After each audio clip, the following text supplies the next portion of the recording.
হরে কৃষ্ণ বন্ধুরা, আপনারা কীর্তনটি দেখছেন কীর্তনিয়া শ্রীমতী চন্দনা হালদার কৃষ্ণপ্রিয়া। আর আপনারা এই অষ্টকালীন কীর্তনটি দেখছেন স্থান শ্রী শ্রী দুর্গা মন্দির, বৈরাগীপাড়া, রংপুর। বন্ধুরা, কলিযুগে একমাত্র উদ্ধারের পথই হচ্ছে ভগবানের কৃষ্ণ নাম।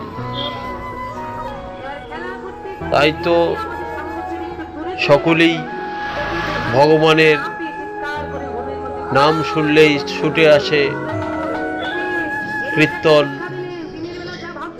শুনতে। আপনারা কীর্তনটি শুনুন, অনেক ভালো লাগবে। আর আমার এই চ্যানেলটিকে লাইক, শেয়ার, সাবস্ক্রাইব করে নিন। সবাইকে আবারও ধন্যবাদ। হরে কৃষ্ণ। কৃপায় আপনি স্বপ্নের মধ্যে সাধুগুরু চরণ ধুলি গায়ে মানছেন। হরি বল। সচ্চিন্তায় সচ্চিদানন্দকে পাওয়া যায়। তাই দেখুন, এবার কি করলেন, বলছি আমরা এই ভালোবাসি, তা এখনো তুই আমাদের সঙ্গে যাবি না? ও, এইবার বুঝতে পেরেছি, এতক্ষণই বুঝতে পেরেছি কি, ওই যে আমরা তোকে ভালোবাসতে পারি না কেন।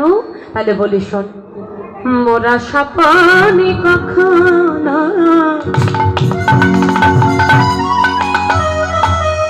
মধুর বচন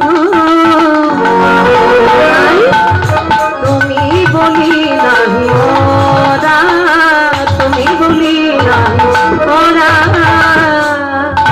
মোরা স্বপ্নে কখনো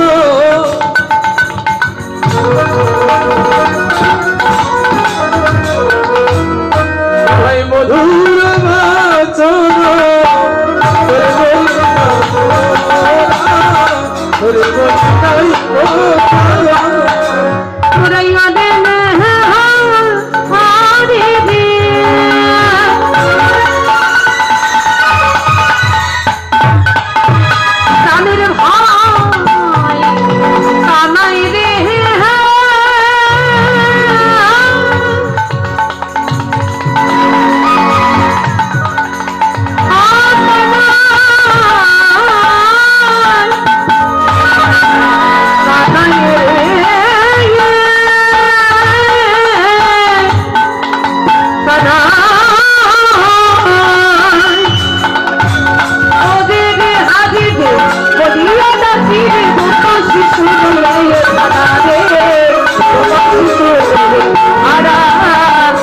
শুদ্ধ ভাষা জানি না ভাই, ওরা শুদ্ধ ভাষা ওরে জানি না ভাই। তাই তো তুই হে বলে সাদা ভাই তোরে কানাই, ও কানাই, আস্তে আস্তে, কানাই, ও কানাই, তুই তো নন্দরাজার ছেলে, তোর বাবা তোর জন্য পাঠশালার ব্যবস্থা করেছেন, গুরু চরণ আশ্রয় করে তুই ভালো ভালো অক্ষর জ্ঞান করেছিস, কিন্তু আমরা তো সামান্য গোয়ালিনী আভরণী ছেলে, আমরা যে অত শুদ্ধ বিনয়ী বচন আমাদের জানা নাই। কি তোকে আমরা আপনিও বলতে পারি না, তুমিও বলতে পারি না, ওই আমাদের ছোট বাদনে ছোট ছোট ভাষাগুলি চলে আসে, কি তুই, হে, রে, এই সব ভাষা। ভগবান বললেন এই জায়গাতে হরিবল হরিবল। মনে মনে কানাই বলছি, শ্রীরাম শোন, এই জগতে যে আমাকে আপনি বলে ডাকে না, আমি তার থেকে অনেক দূরে থাকি, আর যে আমায় তুমি বলে ডাকে কাছে থাকি, ধরা কোনো দিন দেই না। কিন্তু যে ভক্ত একবার আমাকে অতি আপন করে তুই হে রে বলে ডেকেছে, আমি যে জন্ম জন্মান্তরের মতো সেই ভক্তের কাছে কে না হয়ে যাচ্ছি।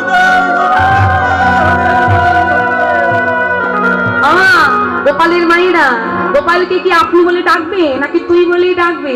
ওই জন্য গোপাল মাকে বেশি ভালোবাসে, জানেন তো? কেননা মায়েদের ডাকে গোপাল বড্ড পাগল। আরে বল, যাই হোক মা, সময় শেষের দিকে চলে এসেছি, আমি লীলার বিশ্রামের দিকে এখন চলে যাব। তা হরি কথা শ্রবণে যে যাহা পারবেন আপনারা দান করবেন। আমার একটা ছেলে আছে বাড়িতে, একটা মেয়ে আছে। ওই ছেলেটার জন্য একটু প্রত্যেক বছর আপনাদের চরণ থেকে কুড়িয়ে নিয়ে গিয়ে একটা চেষ্টা করি আপনাদের মতো একটু সাধুগুরুর সেবা দেওয়ার। হ্যাঁ, ছেলেটা হলো প্রায় 7 কেজি ওজন তার, গোপাল। তা আমি এই যে ভিক্ষার যে দক্ষিণাটা অনেকেই অনেক কথা বলে, শুনতে হয়, কিন্তু আমি যেটা সত্যি এখানে দাঁড়িয়ে আপনাদেরকে প্রকাশ করে একটু বলেই যেতে চাই। এই যে আমরা দক্ষিণা যেটা ভিক্ষা করে নিয়ে যাই, আমার দলের একটা ছেলে মেয়েও এই টাকাটা স্পর্শ করে না, ওরা শুধু নিয়ে যেয়ে আমাকে দেয়। এই ওদের যদি অন্য কোনো কাজে প্রয়োজন হয় নিজের টাকা থেকে আমরা ওদেরকে দেই, কিন্তু এই টাকাটা আমরা একটা অপব্যবহার করি না। চেষ্টা করি এটা বছরে যতটুকু মানে এক জায়গায় হয়, একত্রিত হয়, এই মোট গড় হয়, এতে আরো কিছু অর্থ দিয়ে বাড়িতে একটা চেষ্টা করি একটা যোগ্য করার। তাই আপনারা যে যাহা পারবেন আমার গোপালের জন্য সবাই একটু দান করবেন, যে যাহা পারবেন দান করবেন। তাই গৌর হরি বল। তোমাগো তাহলে কোথায় ছিলাম? হ্যাঁ, কোথায় ছিলাম? এবার দেখুন, কানাইয়ের বলে ডাকি, তাইতে তোর অভিমান হয়েছে কানাই। হ্যাঁ, কখনো আবার কি করি, ওরে রে হারে রে, আহা হা, বলছে কি শুদ্ধ সখ্য প্রেম যে ভাব যে করি, কখনো কান্ধে তোকে করি, মানে আমাদের কান্ধে তোকে ওঠাই, আবার কখনো আমরা তোর কান্ধে উঠি। এই জন্য কি অভিমান করেছিস কানাই? আমরা তোর কাঁধে উঠি বলে, তুই হে বলে ডাকি বলে, তাহলে ক্ষমা করে দে না রে, আর কোনোদিন ডাকবো না। এই দেখ আমি চলে যাচ্ছি, আমি আর কোনোদিন তোকে ডাকতে আসবো না। ও মা, ভক্তের এই আক্ষেপ দেখে ততক্ষণে মা চলে গেল, তো সুযোগ পেয়ে কানাই দেখে বলছে মৃদু মৃদু স্বরে, ও শ্রীরাম, এবার কিন্তু আমার খুব রাগ হচ্ছে। কেন? আমি কি একবারও বলেছি যে তোদের ডাকে আমি অভিমান করেছি? সব জানিস, তোদের ডাক আমি কত ভালোবাসি। বলি এতক্ষণ তো উপমা দিতি, এবার আমি একটু উপমা দিই, এবার তুই মুখ বন্ধ করে শোন। শোন কেমন ভালোবাসি।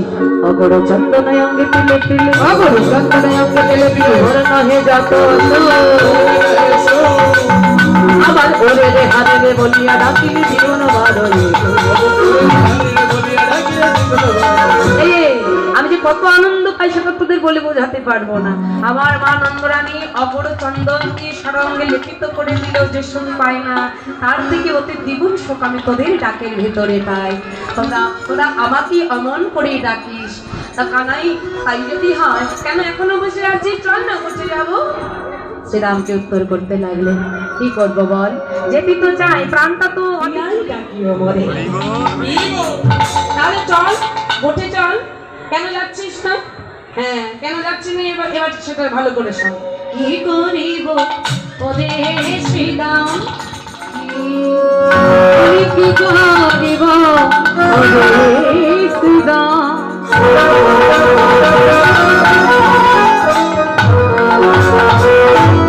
ওরে করবই আমি কি। ভালো করে দেখ, চোরা বান্ধি ধারা পরি বসে রয়েছি,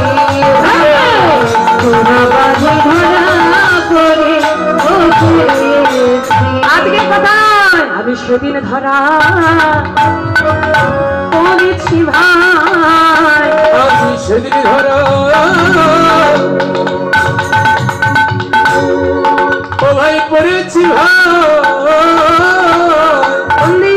মনে করি দিই ঘটনাটা সবার জানা। বৈষ্ণব রূপে ভগবান মা ধরা সতীর ঘরে গিয়েছিলেন বৈষ্ণব সেবানিতে। তা ভগবান যাকে পরীক্ষা নেয় তাকে আষ্টে পৃষ্টি পরীক্ষাটা নেয়। যেদিন ভগবান গিয়েছিলেন, ভগবান তার ঘরে একটা তন্ডুলও রাখেন। দেখি তো এরপরও কি করে মা আমাকে সেবা দেয়। ওই যে বললেন, হরিনাম কৃষ্ণ নাম বড়ই মধুর, যে জন ভজন করে সে আরো বড় ছোট। যখন ভগবান এসে বললেন, মা আমাদেরকে একটু সেবা দাও, মা ধরা সত্যি মনে মনে চিন্তা করলেন, বৈষ্ণব অনেক ভাগ্যের ফলে বৈষ্ণব আসিয়া মেলে, সেই বৈষ্ণব যদি আমার অনাহারে চলে যায়, আমার যে অমঙ্গল হবে। তাই বৈষ্ণব সেবা দিতে হবে। মুদিবরের কাছে গিয়ে বললেন, মুদিবর ভাই একটু ধারে ঋণে দাও না। বললেন, না ওই দিন আর নাই, আমি ওইসব তোমাকে ধার দিতে পারবো না। যদি কিছু বন্ধব রাখতে পারো। কি রাখবো? বন্ধব রাখবার মতো তো কিছু না। বন্ধব রাখতে গেলে সম্পদের প্রয়োজন, সেটাও তো আমার না। তো ভগবান তো পরীক্ষা নিচ্ছেন। পরীক্ষাটা কেমন সবাই জানেন। শেষ পর্যন্ত মা আমার স্তন কেটে বন্ধব রেখে ওই মুদির কাছ থেকে কিছু তন্দুরি নিয়ে গিয়ে রন্ধন করে, সেখানে শর্ত ছিল যে চোখের জলও পড়া যাবে না, যত কষ্টই হোক। তাহলে সেই ভাব নিয়ে মা ধরাসতী রন্ধন করে ভগবানকে বৈষ্ণব রূপে সেবা দিয়েছিলেন। মায়ের এই ভক্তি দেখে বলেছিলেন, মা তোমার মতো মা আমার, যদি তোমার মতো মাকে আমি মা বলবো না তো আর কাকে বলবো? তোমায় কথা দিলাম, বলো তুমি আমার কাছে কি চাও?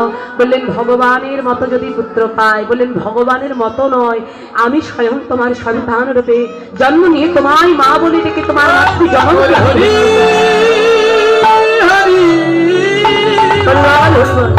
সেই ধরাসতী মায়ের ভক্তিতে সেই দিন আমরা ধরা পড়েছি।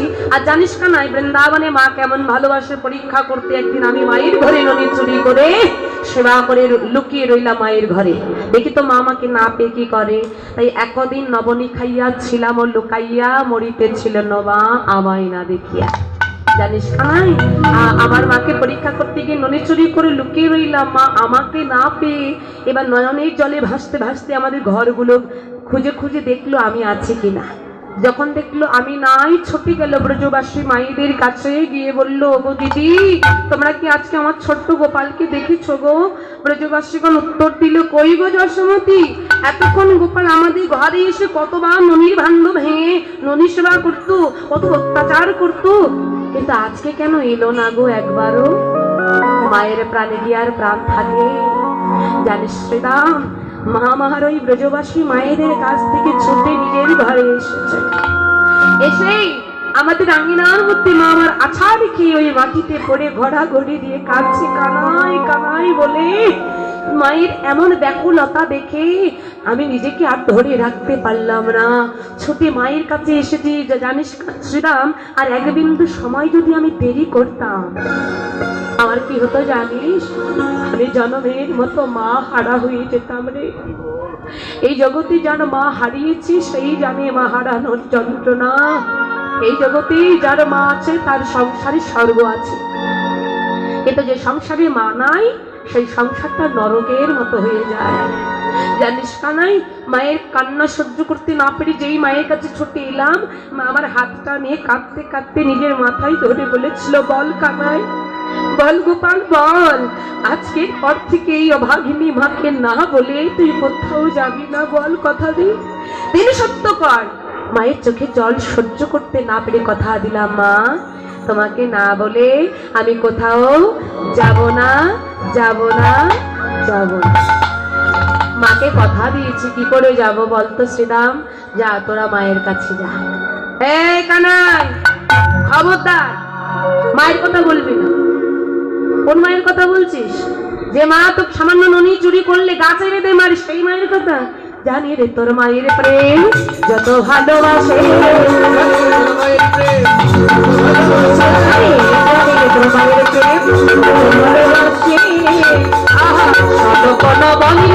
বেঁধেছিল গাছে,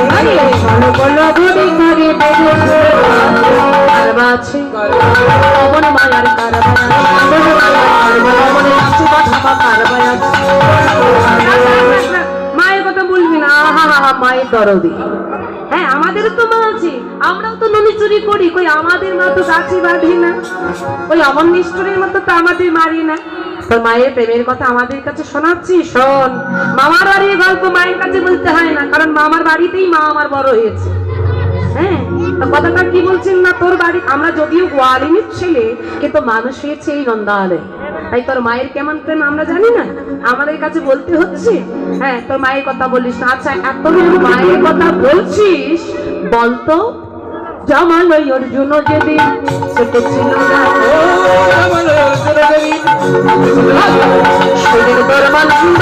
ছিল বাপে কোথায় ছিল,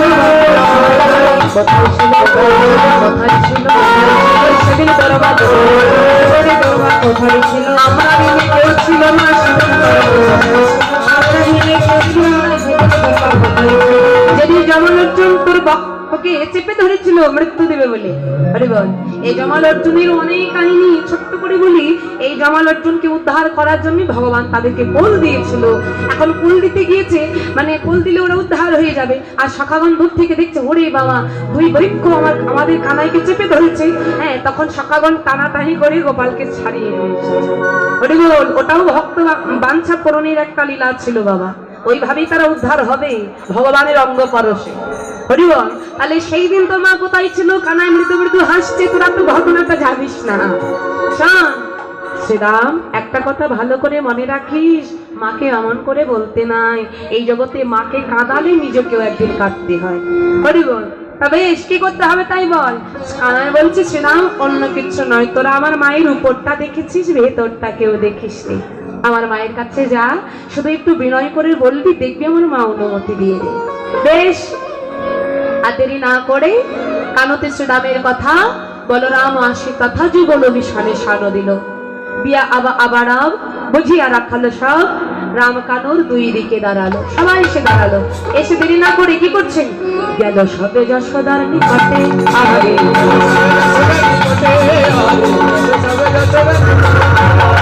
প্রণতি করিয়া মাই কহিছে রাখালো রাম, প্রণতি করিয়া মাই কহিছে রাখালো রাম, সরে লইয়া যাব গো,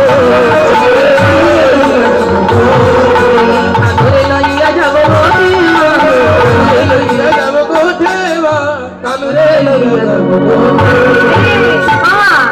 এই যে মা, সবাই রাখালগণ এসেছেন, এসে এবারে সাষ্টাঙ্গে ধুলাই পড়ে একেবারে ভুলণ্ঠিত প্রণাম। মা বলছে, কি ব্যাপার আজকে প্রণামটা এত লম্বা কেন?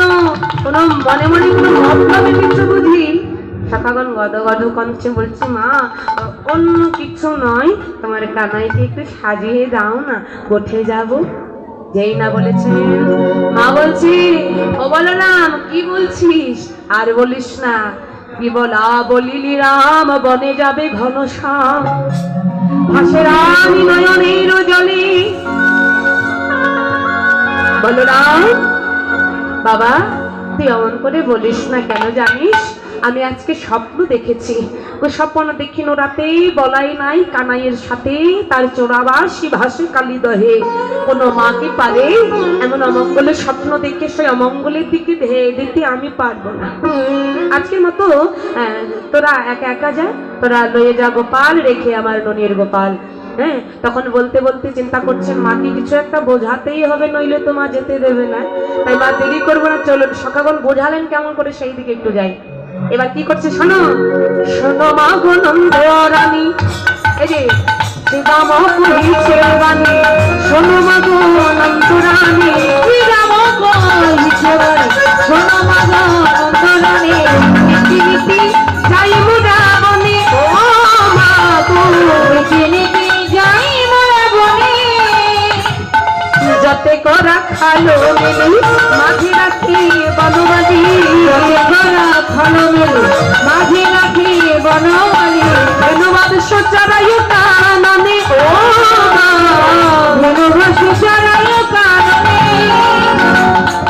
শোনো মা, যখন আমরা বসতে যাই, তুমি তো জানো না, শুধু শুধু ভয় পাচ্ছ। জানো তোমার কানাই এমন মুরলী ধ্বনি জানি, এমন সুর তোলে যে তোমার গোপালকে দেখতে দূর দূর থেকে কত মানুষ আসে জানো। আর আসে রে বাবা, একটু বলতো। এবার গোপাল কারা কারা আসে দেখতে, সেই কথাটা বলতে লাগলো। শোনো তবে, মোহন মুরলীশ্বরে নানা ছন্দে গান করে, মোহন মুরলীশ্বরে নানা ছন্দে গান করে, ভুবন ভুলাই সেই রবি, ভুবন ভুলাই সেই রবি। এবার ভালো করে শুনবে। হ্যাঁ, দিব্যমূর্তি লোক সাহা বললে, আস্তে আস্তে বললেন, কারা কারা আসে শুনিয়া মুরলী রাব্য, দিব্যমূর্তি লোক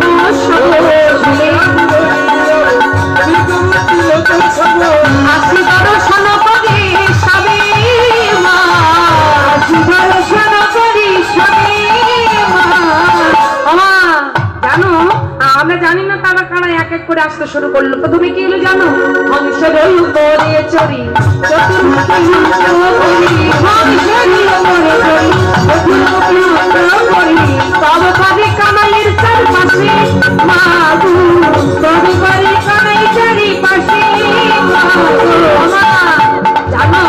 প্রথম যে মানুষ পাইল তার একটা নয় দুটো নয় চারটে বদন। আমার চারটে বদন কোন দেবতার গো? হংসের উপরে থাকে। হ্যাঁ, রাবণ রাজা 10 মাথা 10 আনন্দ, তাই না? তাহলে কার চারটি মুখ বলো, জোরে বলো। আগুন। দেখেছো জ্বালা কি আমরা জানি না? বৌমা নয় ব্রহ্মা, মানে ভাষাটা স্পষ্ট হলো না। বলে ব্রহ্মার 4টি বদন, এটা তার উল্লেখ করে ওরা বলছি না, ব্যাখ্যা করছি। মা মানুষটি 4টি বদন, আবার হংসের উপরে চড়ে আসছে জানো, স্তব স্তুতি করে তোমার কানাইকে চারিদিকে স্তব স্তুতি করে স্তব শোনাচ্ছি। আর বলছি কি জানো, প্রভু দেব কোলে জনম চাই, মানব কোলে জনম দাও হে, দেব কোলে জনম মানব কোলে জনম করে বলছে প্রভু একবার কৃপা করে মানব কুলে জনম দাও, দেব কুলে জনম চাই না। কেন? দেব আসতে দেবলোকে এই স্বর্গসুখার ভালো লাগে না, কারণ যে দেহটা গোবিন্দ সেবা পূজা করতে পারে না, এর থেকে আর কি দুঃখ আছে বলো না? মানব কুলে জন্ম দাও, কিছু পারি বা না পারি এই হস্তপদ দিয়ে তোমার সেবা করে এই জন্মটাকে অন্তত ধন্য করতে পারবো। হরিবল হরিবল। এবার কি করলেন? এবার কারাইলো তারপর শূন্য পথে ওই রাবণ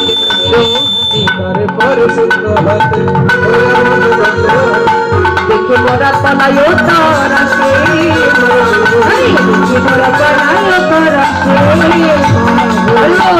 তারপরে শূন্য পথে ঐরাবতী বৃত্র হাতে মানে ইন্দ্রদেব হাতিতে করে আসছেন। সে এসে একই কথা বললো। তারপরে শিরে জটা ত্রিলোচন ভস্যঙ্গী বিভূষণ সদায় জপে রাম নাম। হ্যাঁ, সদাই রাম নাম জপ করতে করতে আসলেন একজন।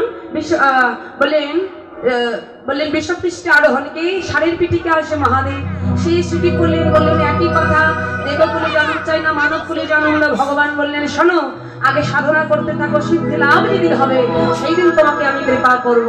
হ্যাঁ, এই কথাটা বলার সঙ্গে ওই মানুষটার এত রাগ, তার জটা ধরে একটা চট করে টান দিয়ে ছিঁড়ে ফেলে দিল, আর এই জটার ভেতর থেকে একটা রমণী বদন বের করে দিয়ে জল দিল, আর এই জল দিয়ে তোমার গোপালের চরণটা ধৌত করে দিল। হ্যাঁ, তারপরে কি এলো? তারো বামে এক নদী, অন্য নদী বারো নদী, তারি বামে এক নদী, অন্য নদী বারো নদী, রূপে অন্ধকার নাশ করে মা, অন্ধকার নাশ করে। তারপরে একটা নারী এলো, তার 3টি নয়ন, হ্যাঁ, স্বর্ণকান্তি শশীমুখী ভালে সুবাতি নোয়াকি, রূপে অন্ধকার নাশ করে। কোলে লইয়ে গিরিধরে নুনি খাওয়ায় 10 করে, খাই তার করে। বল সেই রমণীটির 3টি নয়ন, হাত আবার 2টি নয়, 10টি হাত। কার গো? মা দুর্গা। মা মহামায়া 10টি হাত। বলছে সেই রমণীটি তোমার গোপালকে কোলে নিয়ে এক হস্তে আদর করছে, কোনো হস্তে খাওয়াচ্ছে, কোনো হস্তে যত্ন করছে। হ্যাঁ, ননি খাওয়ালো, কত আদর করে খাওয়ালো জানো মা। তুমি আবার ননির কি গোমর জানো? সেই মায়ের হাতে ননি যদি তুমি একবার সেবা করতে পারো তুমিও পাগল হয়ে যাবে। তারপরে কি বললো জানো? ওই রমণীটি বললো গোপাল একবার আমায় মা বলে ডাক। মা বলছি হরিশ্রীদাম, ও বলো না আমার গোপাল কি মা বলে রেখেছিল রে? বলছে অত সোজা? কি বললো? বলেছিল যে মা তোমাকে এজন্যে তো মা বলবোই না, মা বলবো কবে না যেদিন তুমি কলিতে কি অদ্বৈত ঘরণে শিক্ষা হয়ে কলিতে যাবে, সেই দিন আমি তোমাকে মা বলে তোমার মাতৃ জনমকে ধন্য করে দেবো। হরিব। এখন না সাধনা করতে থাকো, কোনো ভয় নাই। এই কথা শুনে মা দেখলেন ওরে বাবা, এরা তো স্বর্গের এক একজন দেব দেবী, তারা যদি আসে, তারা যদি নিরাপত্তা দেয়, আর কোনো বিপদ হতে পারে না।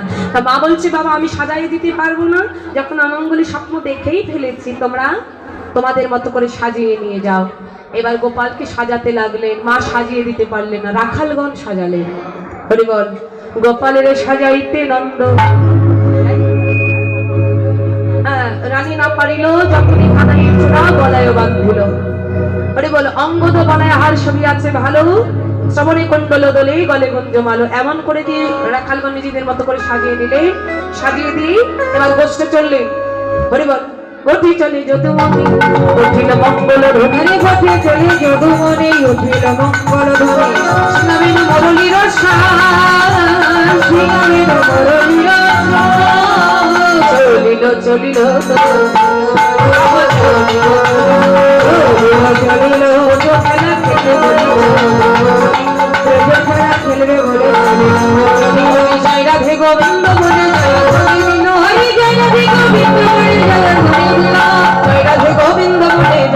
জয় রাধে গোবিন্দ বলে জয়ের ধ্বনি দিল।